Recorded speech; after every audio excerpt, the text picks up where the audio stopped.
Good morning. Welcome to Nugget Shooter Journals. We're out here in the good old Arizona desert again, early in the morning before the sun. Otherwise, you can hear when the sun comes up. It sounds like bacon cooking. Just kidding, but yeah. Today I'm out with the Equinox 800. And we're going to hunt in Gold 1 for the most part today in stock settings. And my sensitivity is going to be, I guess I got it. Let me see here where we're at.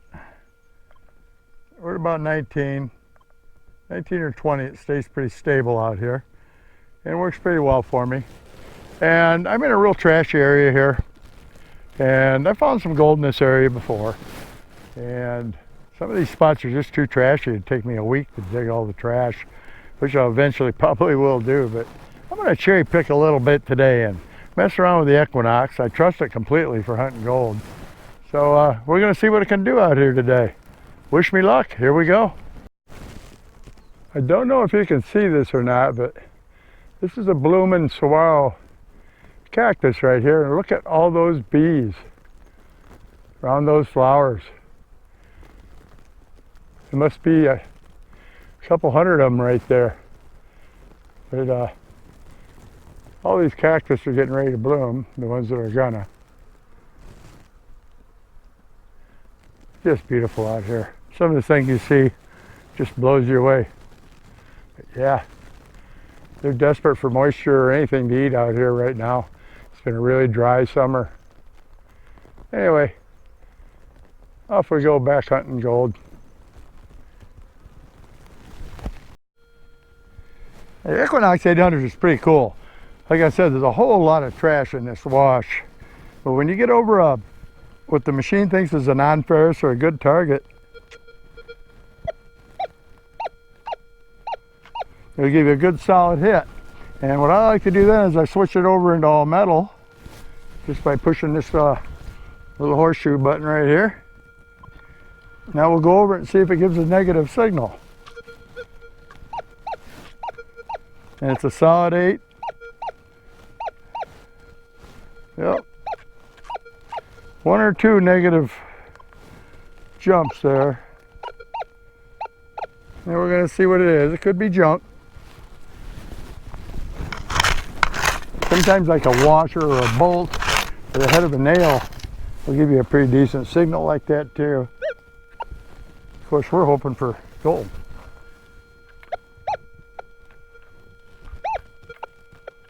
Okay. Kind of breaking up now. That's generally not good.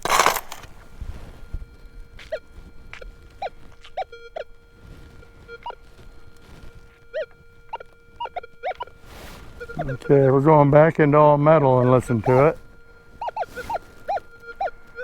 All negative.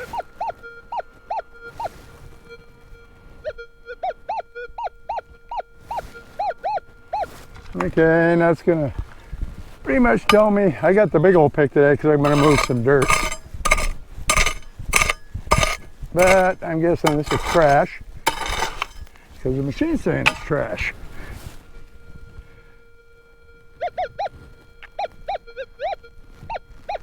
And this machine's pretty accurate. Okay, let's see what we got. Be nice if it's a big old nugget.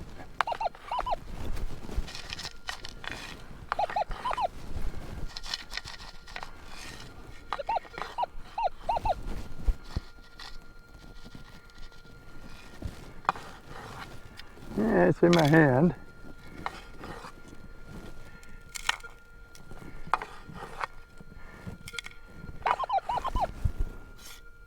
And it's a piece of junk. Right there. Piece of aluminum can or something along those lines. But it's non-ferrous. It was jumping around like it was junk, but I was pretty sure it was going to be non-ferrous, and it was. Too bad it wasn't a nugget, huh? Well, I must say I'm a little bushed. A lot of work today. I have a break The Equinox 800 worked great. Found an awful lot of tiny trash targets that I didn't get before. Moving dirt. A lot of work on a hot day though. I'm kind of ready to quit. Like I say, yeah, we don't get gold every time out. I mean, if it did, it wouldn't be any fun. Or maybe it'd be too much fun. I don't know. But it's nice to know that the Equinox 800 will suffice as a gold nugget machine, especially with the 6-inch coil. Really works well. Gold 1. And I like the fact that small iron targets and iron targets in the settings, gold 1 settings, that's in multi-frequency too. But the small iron targets and stuff break up and don't give you a good clear signal, to whereas lead or copper, brass, stuff like that give you a good solid signal. And another thing about the iron, when you switch it over to all metal, the iron comes up negative. So it's kind of cool for cherry picking. I still always recommend you dig all targets. I think that's the smartest way to go. You never know what's laying next to a nugget in the ground, and you may walk away from that once in a lifetime whopper nugget because you thought it was a piece of trash. Ooh boy, it wouldn't be good. Years ago, I was in a club called the Havasu City Gold Seekers, and there was a fellow named Scott, and this is before I was ever a Minelab dealer or any kind of a dealer. And he was a dealer, and he had just sold a guy a gold bug. I think it was a gold bug 2. And we were all up there bopping around and hunting. Used to get some really nice gold up there. I imagine there's still some nice gold up there, but geez, there must have been a zillion 50 caliber slugs and shell casings and parts of the bandoliers from General Patton training troops for World War II there. And you get these beautiful signals and it'd be a bullet or a shell casing. Sometimes you find a piece of a bandolier about yay long, live rounds in it. Must have jammed or something and they threw it out of the plane or off of the tank. But anyway, Scott had this guy jumping up and down 1 foot to another, wanting to go out and get his lesson and go out and hunt gold. And I think this was back when Scott was using a 2100, and he had to put on all his gear. You know, you have to get on your backpack and get your battery hooked up and all that. And he told the guy, "Yeah, well, I'm getting ready here." He says, "Just go over there by them bushes," and he says, "You know, hunt, and I'll get with you in a minute." I don't think it was maybe 10 minutes, and Scott was just about getting ready to go, and this guy comes walking over, white as a ghost. He had something in his hand. And he come walking over to Scott, and he goes, he's shaking. He goes, "Is this a nugget?" He opens his hand, and here's this 3-ounce slug of gold with a little bit of quartz stuck to it. It was right under the bush where he had pointed over and said, "Go over there and hunt." And that was a heartbreaker for him for sure. That's just a funny story. And I saw one of the prettiest nuggets I ever saw come out of that area. A friend of mine, Lou, they have bulldozer cuts there where the old timers went through and they'd push cuts into the hills and then sample, looking for, you know, stringers and deposits. And Lou was hunting in one of those bulldozer pushes and got a signal about halfway up the darn wall, and he dug the signal, and it was a nugget about a 1/2 ounce, about yay long, like just like the planter's peanut guy almost, and it had purple quartz stuck to it. Man, that was one of the prettiest nuggets I ever saw. And that was another place we used to work and clean the washes out, find a shallow wash kind of like this one, and take a layer of dirt off, detect, cover it up, take another layer of dirt off. You just kind of work your way along. And it's more cool weather work though than it is hot weather work. I tell you what, I've had enough. I'm gonna go home without any gold today and just be happy that I got out and got to breathe some fresh air and saw a lot of lizards and probably the biggest horned toad I've ever seen. Must have been yay big. And a rattlesnake, black-tailed rattlesnake. I didn't have the camera with me when I walked on the wash. He was sitting on a rock and turned around and come back, get the camera, and he took off. But we have these, what's called a black-tailed rattlesnake. And they're kind of almost an iridescent dark green with a jet black section of the tail about that long before the rattle. Yeah, they're pretty docile as far as rattlesnakes go, but man, are they cool. I think that's probably my favorite snake out here is that one. And yep, here comes a jet. They've been flying over all morning doing training flights. Luke Air Force Base is 30 miles to the south or so. They've been flying over me and making a racket. But like I said, I'm going home skunk today, my friends. Had a good day out.